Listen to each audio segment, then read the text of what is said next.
proprio per noi altri due, quelle 2 tazzine bianche del caffè per tutti i giorni, tu contento e vi har portato.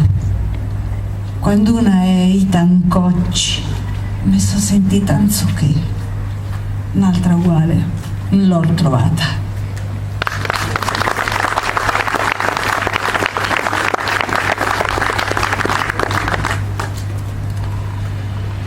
Allargata la bocca per un urlo rimangiato, mi rifilo un ceffone, con l'acqua presa a manciate. Il dolore senza contegno, seppure il più grande, deve essere educato.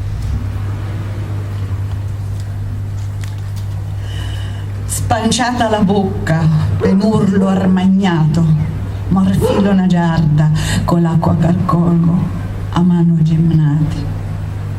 Il dolore sversato, ben anche il più grosso, deve essere educato.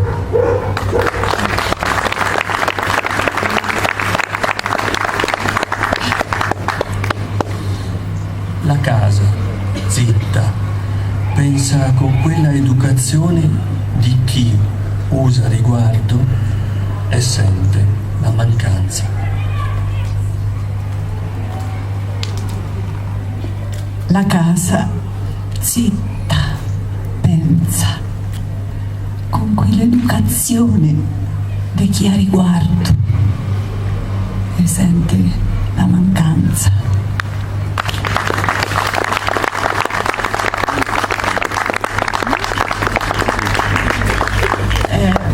Io ringrazio con tutto il cuore Vincenzo Luciani e tutti gli organizzatori di questo prestigiosissimo premio, la giuria che ha scelto generosamente la mia raccolta e la città di Schitella che io ho trovato meravigliosa e le persone di Schitella straordinarie, non è piaggeria, è proprio il cuore me lo dice, ve lo dico con tutto il cuore.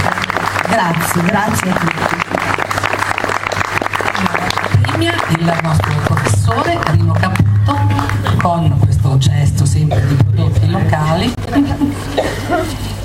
e Nadia Bogini appunto avrà avuto anche questa ospitalità per 2 giorni, gentilmente offerta dagli amici del Premio Schitella. Notazione, sono 13 edizioni, Nadia Bogini è la terza voce femminile a vincere questo premio, sono state tantissime a partecipare, tantissime finaliste, ma la potenza delle voci femminili oggi è vittoriosa ed è riconosciuta.